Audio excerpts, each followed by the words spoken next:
Quer começar sua migração para a área de dados ainda em 2024? Então fica comigo até o fim desse vídeo que eu te trago um passo a passo completo de como se tornar um analista de dados. No fim, ainda te trago 3 dicas que vão te ajudar a se diferenciar no mercado. Olá pessoal, no vídeo de hoje a gente vai falar sobre como você pode se tornar um analista de dados, passando pelas habilidades e ferramentas que são essenciais para essa carreira. Hoje, mais do que nunca, profissionais que entendem e saibam interpretar os dados são essenciais para decisões estratégicas em empresas do mundo todo. Se você é curioso e quer fazer a diferença no dia a dia das empresas e procura algo rentável, a análise de dados pode ser o caminho ideal para você. O analista de dados transforma dados brutos em informações úteis para os negócios. Suas principais responsabilidades vão desde a extração dos dados brutos, de algumas fontes como Excel, banco de dados SQL e afins, a limpeza e organização desses dados e a geração de análises, relatórios, para a consequente comunicação desses insights às áreas de negócio. E no dia a dia, o analista de dados é quem vai investigar as informações disponíveis e tentar responder algumas perguntas que são chave para as áreas de negócio. E essas áreas de negócio podem ser inúmeras, como marketing, vendas, logística, compras. Toda a área de negócios, em tese, precisa de um analista de dados analisando as suas informações. E tomar decisões estratégicas baseadas em dados e fatos é o que é ser data-driven, que é o que a maior parte das empresas tem buscado atualmente. Então, para começar, vamos falar um pouquinho sobre os conhecimentos que a pessoa precisa ter para se tornar um analista de dados e como cada um desses conhecimentos contribui no entendimento dos dados, na geração dos insights e na tomada de boas decisões. Primeiramente, é fundamental entender o básico de estatística, porque é ela quem vai ajudar o analista de dados a entender os padrões e as variações que impactam os resultados. Quando a gente fala de estatística básica, não tem como fugir. A gente começa por aqueles conceitos que são vistos inclusive no ensino médio, como média, moda, mediana. E essas são análises descritivas, mas é importante entender também as análises que indicam dispersão, como a variância e o desvio padrão. Tudo isso que eu acabei de falar agora é básico e é importante para entender o comportamento dos dados. Um outro conceito que você precisa aprender e que é muito importante na análise de dados é o conceito da distribuição, que ajuda a entender como que seus dados estão distribuídos e também com que frequência determinados valores aparecem. Inclusive, é com esse conceito que você pode fazer as análises dos dados atípicos, ou os famosos outliers. Enquanto analista de dados, também é importante que você conheça os 4 tipos de análises: descritiva, diagnóstica, prescritiva e preditiva. A análise descritiva foca no que aconteceu. Então, por exemplo, eu crio um gráfico e mostro que as vendas caíram no último mês. A análise diagnóstica tenta encontrar um motivo. No exemplo que eu dei, as vendas caíram no último mês porque tinha um colaborador de férias. A análise preditiva, como o próprio nome já diz, tenta prever o que pode acontecer no futuro. E é claro, quando a gente fala de futuro, a gente fala de questões mais complexas e geralmente esse é um escopo que não está tanto atrelado ao analista de dados, e sim ao cientista de dados, que vai lidar com modelagens mais avançadas, aprendizado de máquina e coisas do tipo. E por último, a análise prescritiva, como o próprio nome também já diz, se trata na verdade de uma série de recomendações que o analista de dados pode trazer para a área de negócios resolver seus problemas. Então, de acordo com o exemplo que eu acabei de dar, houve uma queda de vendas no último mês, análise descritiva. A queda foi por conta de um colaborador que estava de férias, análise diagnóstica. E como que eu consigo, no futuro, garantir que isso não aconteça novamente? Sempre que algum colaborador entrar de férias, você traz alguém de outra área para cobrir, ou redistribui as demandas desse colaborador entre aqueles que não estiverem de férias. Análise prescritiva. A análise preditiva aqui é um pouco mais complexa de trazer um exemplo, porque, como eu falei, envolve um embasamento teórico mais avançado. Agora entrando no contexto das ferramentas tecnológicas que o analista de dados precisa saber. A primeira é o Excel, ou qualquer outra que faça gestão de planilhas, Google Sheets, o Calc do LibreOffice, você precisa saber pelo menos alguma delas. Eu recomendo que seja o Excel, por ter maior abrangência, a maior parte das empresas utilizarem. E você pode ter tido contato com algum conteúdo na internet que diga que o Excel não é necessário na jornada de análise de dados, mas a verdade é que ele ainda é muito importante. E isso está muito longe de acabar. Geralmente, quando as pessoas dizem isso, te indicam aprender Python ou Power BI ou qualquer outra ferramenta que seja mais nobre do que o Excel e que tente te diferenciar dos outros analistas por saberem essas outras ferramentas. Mas a verdade é que no fim do dia, tudo vai depender da forma como você utiliza o Excel. A forma como o analista de dados utiliza o Excel é muito diferente do que a forma como os outros analistas utilizam. Se você, por exemplo, usar o Excel com os conceitos de estatística que a gente acabou de falar, a sua análise já se diferencia de 90% das análises das outras pessoas. E na minha opinião, o primeiro motivo que leva o Excel ainda a ser muito forte é o fato dele ser democrático. Tem licenças baratas, empresas menores conseguem adquirir e conseguem iniciar, por exemplo, a sua jornada de análise de dados nessa ferramenta. O segundo motivo que eu vejo é que mesmo em empresas maiores, quando um processo ele se inicia, dificilmente ele vai começar com dados super estruturados num banco de dados ou algo do tipo. Geralmente, se eu tenho um processo pequeno que está começando numa empresa grande, ele vai começar no Excel. E um outro motivo que torna o Excel ainda tão popular na análise de dados é o fato de você conseguir fazer análises rápidas. Então, análises mais urgentes, análises do dia a dia, que não precisam de tanto rigor, que não vão precisar ser repetidas. E o fato dele ser low code, ou seja, você não precisar ter tido muito contato com a programação para conseguir fazer essas análises, traz ainda mais vantagens para ele. E se o analista de dados não quiser fazer uma análise no Excel, ele vai precisar pelo menos saber se conectar a esse tipo de fonte de dados, porque elas estão presentes em todo lugar. Então você vai ter que usá-la no Python, vai ter que usá-la no Power BI, porque muito dificilmente você vai encontrar uma empresa que seja estruturada do início ao fim, ou seja, que tenha todos os seus dados num banco de dados SQL ou no Data Lake. E no Excel são 3 os grupos de conhecimento que eu considero que o analista de dados precisa saber. O primeiro grupo são as fórmulas. Então PROC-V, PROC-H, PROC-X, índice, CORRESP, soma-C, conte-C. As fórmulas também que lidam com texto, então concatenar, as que lidam com datas, são importantíssimas, principalmente para o tratamento dos dados e para vocês conseguirem correlacionar as tabelas umas com as outras. Segundo grupo de conhecimento, tabela dinâmica, que é uma ferramenta poderosíssima se você souber usar no seu dia a dia. Porque justamente todas as agregações que ela faz, elas já acabam substituindo uma série de fórmulas que a gente teria que fazer na mão. Tá? Então é importante saber a questão da linha, da coluna, do valor, saber como filtrar uma tabela dinâmica, tudo isso vai te ajudar muito no dia a dia. Terceiro e último grupo de conhecimento no Excel, que são os gráficos. Então é importante você saber como adicionar os gráficos na sua análise, é importante saber também quais são os tipos de gráficos que o Excel disponibiliza, como que você seleciona o intervalo de dados para mostrar exatamente aquilo que você precisa, e tão importante quanto é saber editar os visuais. Quando a gente fala de análise de dados, menos é mais. Então muitas vezes você vai precisar tirar linhas de grade, tirar títulos de alguns eixos, então é importante saber isso também. Partindo para uma outra ferramenta agora, que é o SQL, que nada mais é do que uma linguagem de consultas em banco de dados. Dentre os temas que a gente vai falar hoje, talvez esse possa ser o mais desconhecido para você, mas não tem problema, é super possível de aprender, não é difícil. O SQL então é um comando, é uma linguagem, um código que você escreve para trazer a instrução para um banco de dados retornar exatamente aqueles dados que você precisa. E ele é muito útil principalmente para médias e grandes empresas, que costumam ter os seus dados hospedados e armazenados em bancos de dados. E se você nunca ouviu falar de SQL, eu recomendo que você faça uma pesquisa e comece aprendendo os conceitos mais simples, que são select, from e where. O select basicamente serve para você especificar quais as colunas que você quer retornar naquela consulta, o from, de qual tabela você quer trazer aquelas colunas, e o where serve como uma cláusula de filtro, em que você vai especificar algumas condições e aí a consulta vai ser retornada em cima daquelas especificações. Depois de ter aprendido o básico e já ter montado e executado algumas consultas nessa estrutura, eu recomendo que você aprenda o join. E o join ele também tem algumas especificações, como left join, right join, full join. E o join basicamente ele se trata do processo de unir 2 tabelas por meio de alguma relação. Seria basicamente se no Excel você trouxesse colunas de uma outra tabela para sua tabela principal usando, por exemplo, um PROC-V. É parecido com isso, não é exatamente. Depois de ter visto o join, eu recomendo que você comece a estudar também as funções agregadoras, junto com o group by. Essas funções vão ser funções de soma, de média, de contagem, e vão ser muito parecidas no resultado final de quando você faz uma tabela dinâmica. E por último, eu não vou trazer muitos detalhes aqui, mas eu recomendaria que você estudasse as CTS e as funções de janela no SQL, ou as Window Functions, que são importantes também para você conseguir otimizar as performances das suas consultas, ou queries, quando você for executar. Agora a gente vai falar sobre ele, o tão famoso Python.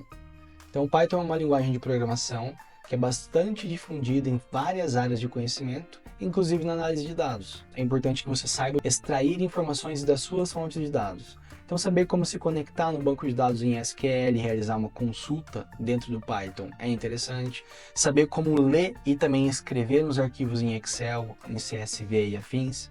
Saber como fazer web scraping, que é basicamente automatizar uma série de rotinas que vão trazer dados das páginas da internet. Tudo isso é importante para o analista de dados conseguir realizar suas funções na plenitude dentro do Python. Como qualquer linguagem de programação, o Python tem algumas estruturas que são comuns a todas, como por exemplo as condicionais, if, else, que são importantíssimas de saber, os laços, for, while, que são basicamente os loops que vão ser realizados ali, as iterações. É importante também você saber o que são e também manipular listas, tuplas, dicionários, conjuntos, porque são todas estruturas que você vai armazenar os seus dados para depois tratar. E o Python também conta com as bibliotecas, que são como se fossem aplicativos que rodam dentro do Python. Assim como você instala um aplicativo pela App Store ou pela Play Store no seu celular, você também consegue instalar as bibliotecas e usar as funções que elas trazem. E agora eu vou citar 5 bibliotecas que eu acho essenciais o analista de dados saber. Primeira delas, Pandas. Pandas nada mais é do que a biblioteca que realiza a criação e a manipulação dos data frames. Os data frames são as suas tabelas consolidadas que você vai utilizar para fazer suas análises em cima.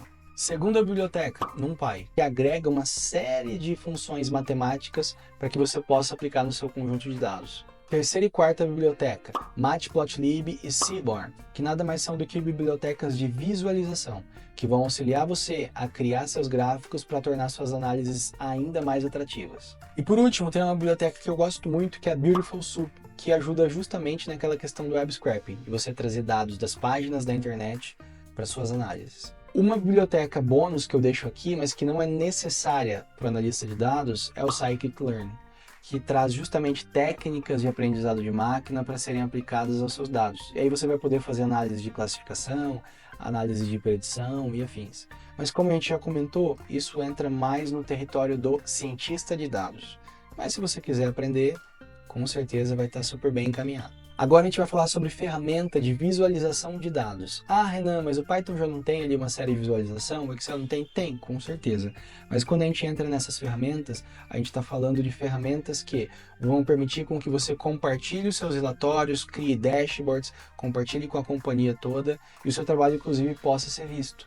Coisa que é um pouco mais complexo quando a gente fala de Python, ou no Excel você até pode compartilhar, mas a sua análise ela pode ser alterada por outras pessoas. E aí eu gostaria de começar falando então do Power BI, que é a ferramenta que a gente vai escolher para falar por aqui. O Power BI é uma das ferramentas de data viz, ou seja, de visualização de dados, mais utilizada no mundo. Então é por isso que eu escolhi ela para falar aqui. A primeira coisa que você vai precisar saber utilizar no Power BI é o Power Query, porque todas as consultas são importadas por lá. É ali que você vai se conectar a fontes como banco de dados, inclusive realizando consulta em SQL, vai se conectar ao Excel, pode se conectar também a páginas da internet para trazer os dados de lá, pode se conectar a arquivos JSON, enfim, uma série de conectores que são apresentados e você vai ter que passar todas as suas tabelas obrigatoriamente por ele. O Power Query utiliza a linguagem M. Ele é low code, ele tem uma interface para que você consiga fazer as suas etapas de transformação, mas tudo isso acaba sendo salvo em códigos dentro das consultas, e se você tiver familiaridade e conseguir se aprofundar na linguagem M, é claro que isso é um ganho a mais de produtividade e para que você consiga também fazer coisas mais complexas. Depois de você fazer o import das suas tabelas e terem sido tratadas pelo Power Query, você vai precisar criar o seu modelo de dados, que nada mais é do que criar o relacionamento entre as tabelas, então elas vão ter uma chave de relacionamento. Você vai precisar entender dos tipos de relacionamento, um para muitos, muito para um, muitos para muitos. Isso é importante também para que você entenda a dinâmica do Power BI. Você pode criar suas medidas, que são valores escalares ali que vão retornar nos seus gráficos. Você pode também criar colunas calculadas dentro do modelo. E dentro do Power BI, tanto as medidas quanto as colunas calculadas, elas não são criadas em M, sim na linguagem DAX. Então é uma outra linguagem que você vai precisar saber. Mas a linguagem DAX ela tem bastante similaridade com o que você já faz no Excel. Na verdade é muito parecido. Então isso já pode trazer um certo nível de familiaridade e de facilidade no aprendizado. Depois do modelo criado, um outro conceito importantíssimo de saber no Power BI é justamente a construção dos gráficos. Então, assim como eu falei no Excel, você vai ter que saber quais são os tipos de gráficos que são ofertados, como que você coloca os seus eixos nesses gráficos, como que você edita as cores, edita título, consegue criar um template que seja atrativo para o seu usuário. Então tudo isso é também de suma importância de ser realizado no Power BI. E se você quiser levar seu Power BI para um próximo nível, eu recomendo demais que você também estude o serviço do Power BI, que é basicamente o Power BI Online. Ele traz várias coisas que você pode orquestrar, ele traz outras funções como Data Mart, Data Flows, que você consegue utilizar para aumentar ainda mais o seu alcance e produtividade dentro da ferramenta. E agora que a gente está chegando ao fim do vídeo, eu vou trazer aquilo que eu prometi no começo, que são as dicas de diferenciação. Como que você pode se tornar um profissional melhor à luz do mercado? Então aqui vão elas. E a primeira dica que eu trago aqui para você é: tenha um portfólio com seus projetos de análise de dados. Por que isso é importante? Quando você for abordado por um recrutador, seja no LinkedIn ou de qualquer outra forma, se você tiver um portfólio, você consegue mostrar que você entende daquilo que o recrutador está procurando. Se você tiver, então, um portfólio que corresponda ao segmento daquela empresa do recrutador, melhor ainda. Aí você tem suas chances de ser abordado, de ser contratado multiplicadas por 1000. Segunda dica está muito relacionada com a primeira, que é entenda de negócios. Então sempre que você pegar uma base, seja fictícia ou não, para fazer uma análise e inserir no seu portfólio, tente aprender as métricas daquele negócio. Se não for agora, no futuro, você vai usar, pode ter certeza. Então se você for fazer uma análise de manutenção, por exemplo, e tiver contato com MTBF, MTTR, tenta levar isso para você, para o restante da sua vida. Se for fazer uma análise de vendas, tenta verificar o que é o churn, veja o que é o LTV também, que é importante. Isso uma hora ou outra você vai utilizar, inclusive muitas áreas de negócio diferentes utilizam métricas muito parecidas. Isso ajuda que quando você entrar na empresa você tenha bagagem, você já saiba do que você está falando, e aí principalmente aquelas prescrições que como analista de dados no fim do dia gera valor, elas ficam muito mais naturais e muito mais fáceis de acontecer. Terceira dica, invista no seu Data Storytelling, que nada mais é do que a habilidade de conseguir contar histórias usando dados. A gente sabe, principalmente, que no início da carreira do analista de dados pode ser complexo fazer uma análise e depois conseguir isso apresentar de forma que fique clara, principalmente para os níveis mais executivos das grandes empresas. Então é importante que você invista nessa habilidade. Existem vários livros por aí afora, tem muito conteúdo bom e bacana aqui no YouTube que eu recomendo que você veja. Quarta dica, comunicação. Então invista na sua comunicação, faça um curso de oratória, se você for muito tímido, tiver dificuldades para se expressar, isso é importantíssimo. Cada vez mais a gente está falando sobre IA generativa e naturalmente o trabalho do analista de dados, pelo menos o bruto, o sujo, né, digamos assim, ele vai acabar sendo mais feito pela inteligência artificial. Então é importante que cada vez mais a gente saiba as mensagens que a gente quer passar, o impacto que a gente quer trazer, quais alianças e pessoas que a gente precisa ter do nosso lado, e o networking cada vez mais vai ser mais importante nessa área. E até mesmo saindo do networking, passar a sua mensagem é algo tão primordial para qualquer carreira, que todas as habilidades que você tiver, elas são potencializadas se você tiver uma boa comunicação. Quinta e última dica, use e abuse da IA generativa. Então a gente tem vários modelos aí agora no mercado, tem o ChatGPT, tem o Claude, que também é excelente, tem o Gemini da Google. Então utilize para quê? Para ganho de produtividade. Você vai conseguir fazer mais com menos. Menos o quê? Esforço mental e tempo, que é importante. Então utilize bastante, saiba como escrever prompts que te geram algum resultado, os prompts que são poderosos. Não pare na página 1 desse estudo, porque cada vez mais vai ser importantíssimo. Inclusive tem muitas vagas de analistas de dados que já estão cobrando aí na descrição que você saiba o mínimo. E com essa quinta e última dica, a gente finaliza o vídeo do Roadmap para o analista de dados. Espero que tenha ajudado, espero que tenha ficado claro as mensagens para vocês, quais que são os requisitos e o que vocês podem fazer para chegar até eles. Se não ficou claro, podem deixar a mensagem aqui nos comentários que eu vou responder a todos.